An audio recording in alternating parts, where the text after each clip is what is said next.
everyone, welcome back. It's Mo, aka Swedish Whiskey Girl, and today we're going to explore something that, when I'm recording this, is still under embargo.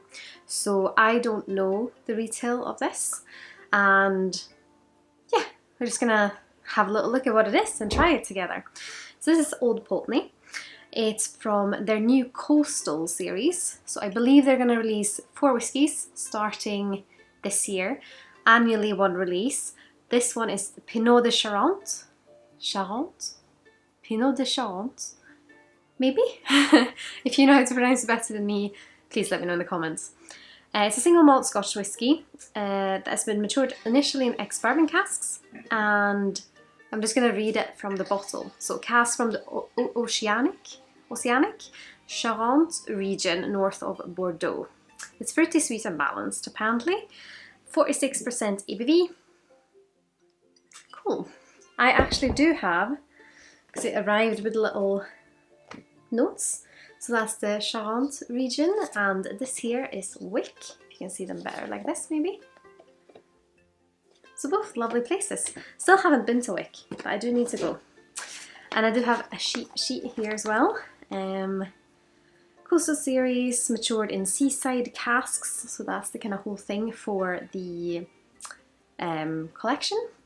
And 4 expressions released annually from 2022. Let's see, so I haven't missed anything. No, perfect. And on the back of this, I saw that it actually explains what a Pineau de Charantes is, because you use the grapes for them, and it's pressed into a must and then fortified with cognac eau de vie. So basically, I would guess you could say a fortified wine. We're actually kind enough to also send me a little bottle of it. Looks like olive oil, but we are going to pour ourselves a little taste of this. Oh, just need a little bit. And taste that. So I think we're going to have a little taste of that first, because I don't think that will be that strong, so I don't think it will overpower our palate. Ooh. It does have a bit of a, like Dunnage Warehouse meets cognac nose, but still quite fruit and sweet. Some sort of fruit. Initially I want to say pear. Yeah, probably more like, since it is a cognac note, probably more like alcoholic raisins, but not at all in the same way as the sherry, more green. Yeah, I guess it's grape juice and Dunnage Warehouse that gets me on the nose.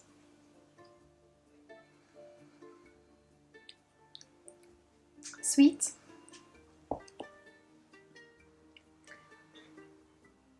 Yeah, tasty. Like grape juice, but a little bit more thick. Yeah, tasty. I mean, quite green on the palate as well. Gonna be interesting to see what that does with the whiskey. So let's start by having a look on the nose.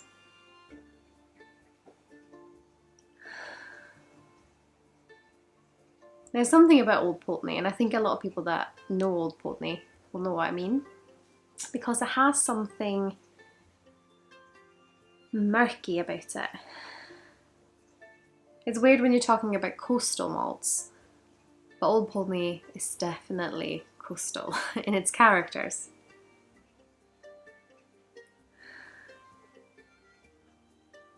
It's almost a bit like salty driftwood, but also like almost like a touch towards tarry ropes, and just makes you think of a boat. Might just be really good marketing that's just stuck in my head as soon as I see Old Pulteney. But yeah, it's just murky, like autumn leaves as well. On the nose, it's almost that kind of Jura character.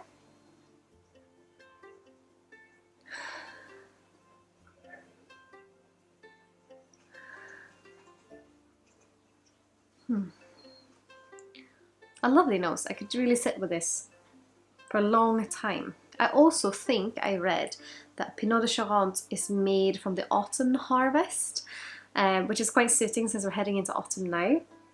and this old Pulteney really smells a bit like autumn to me.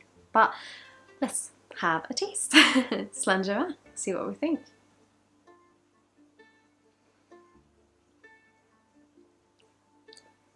Ooh.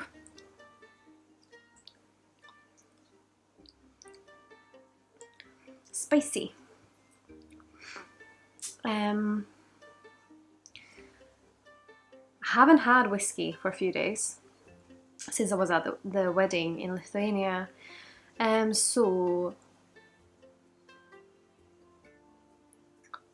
I am lying. I haven't had whiskey for about, what, 3 or 4 days. We're gonna have another sip, because I don't know if that was just the first sip moment, but it did have a lot of spice, almost to the point where, you know, if you drink sparkling drinks too fast and the bubbles almost feel like quite violent and prickly in your mouth, like they almost hurt. That's the spice I got on the first approach.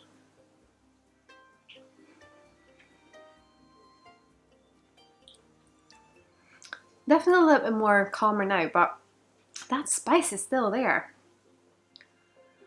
on the tongue, and you can feel it, so it's like a tingly spice. And it's definitely a wood spice.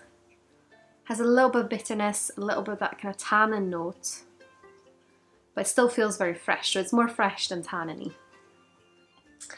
And then a little bit of cinnamon in there, I think. It's still quite murky and autumnal, while still being very fresh on the palate so far.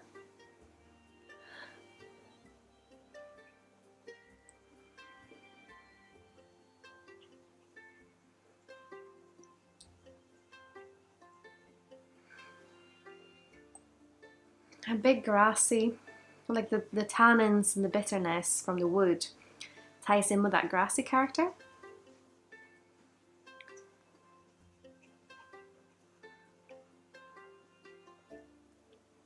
Well, definitely an experience for the tongue. I don't think all whiskies hit you in the tongue, but this one does. I am going to add a little bit of water to see what happens when we do that. There we go.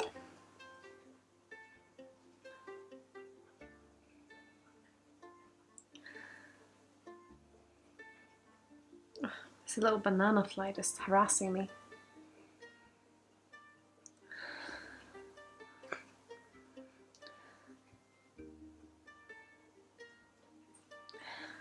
I brought down the nose. I think I prefer the nose before the water, because now it's almost a bit hard to get. You pick up a little bit of that autumnal notes, but it's a much, if it was more of a, like a breeze, so you can feel like a good Edinburgh breeze. It's now very, very soft on the nose.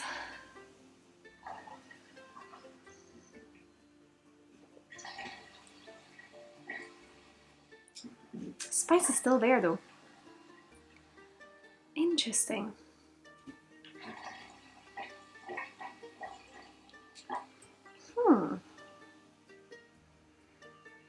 And now is the moment where someone like me, who is always a bit careful about wood spice, need to decide what direction I'm gonna go. But I think I'm gonna go down I like it route, because I think it suits the style of spirit. Like that autumnal leaves, like murkiness that old Pulteney has. It's just really interesting with the wine cask. But I would say, if you are someone who's a bit hesitant towards a wood spice, then this will be quite powerful for you.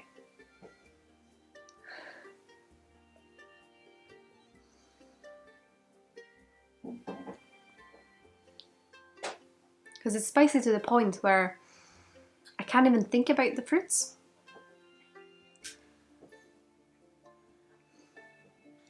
A bit earthy as well. Almost to the point where I think it's smoky. Oh, I would have loved to try this whiskey blind because I have no idea what I would have guessed. Interesting one for sure. I know there's some of you out there who love Old Pulteney, so I'd love to hear if this is something you're interested in. What's your favourite Old Pulteney? Please let me know in the comments below. And I really hope you'll stick around for my next video. If you do want to support the channel, please feel free to leave a thumbs up if you like the video, or consider subscribing if you haven't already. I've also put my affiliate links to Master Malt Whisky Exchange or the Scotch Malt Whisky Society here below. But have a lovely day. I'll see you in the next video. Sláinte Skål!